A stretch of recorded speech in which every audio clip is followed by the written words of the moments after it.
and you will continue to delegate until you get to a point where you could go away for a month and the business would still operate fully. Hello, and welcome back to the Blissful Mompreneur podcast. I'm your host, Christina Hall, and I am so grateful you are here today. I am on a mission to help mompreneurs or female entrepreneurs who hope to be moms in the future systemize and scale their businesses to beat overwhelm and reclaim their time. Join me each week as I dive into actionable strategies and inspiring stories to support you on your journey to entrepreneurial success and work-life balance. Have you ever felt stuck in the day-to-day operations of your business, struggling to find time for strategic planning and growth? Unless you have significant capital when you first start your business, you have no choice but to do it all. But at some point, we grow and we find ourselves still doing it all. And this was me when I was pregnant with my first child. I was pretty much still doing it all even though we had grown. I can't recall where I first heard this idea, but when my daughter was young, I needed to transition from working in my business to working on my business. At the time, this was a strange concept to me. For years, I believed I had to do everything in my business to be successful, and now I was being challenged to change that belief. But what I began to realize was that in order to grow, I had to stop spending my time on the day-to-day operations. In the book Rich Dad, Poor Dad by Robert Kiyosaki, the author defines the two different types of business owners. The employee or self-employed owner refers to the business owners who are heavily involved in the day-to-day operations of their business. This was me early on in my business. They're often the ones responsible for performing most, if not all, of the tasks required to keep the business running. These individuals may find themselves trapped in a cycle of trading time for money where their income is directly tied to the number of hours they work. The true business owner has built systems, processes, and teams that allow the business to operate smoothly and profitably without requiring their constant presence.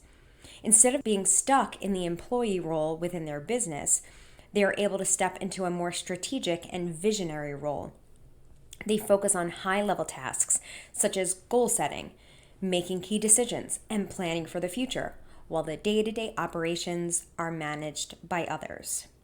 Once I gave birth to my daughter and had a strong desire to spend more time with her, I really wanted to transition from the self-employed owner to a true business owner.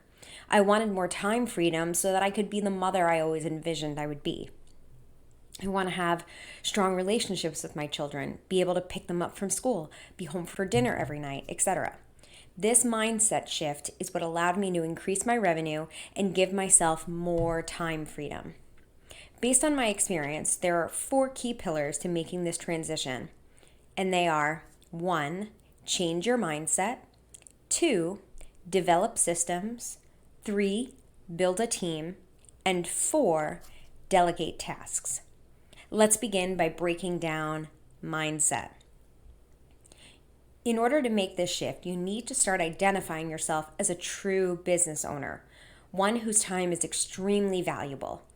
You are the visionary who came up with the idea to start the business.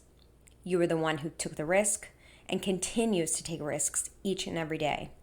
One who deserves to only spend time on tasks in your zone of genius and delegate tasks that are not. Now, if you don't know the term zone of genius, these are the tasks that you naturally and effortlessly do well and enjoy. It takes time to start to believe these things, but they are true. If being an entrepreneur was easy, everyone would do it, and yet only a small percentage of people do.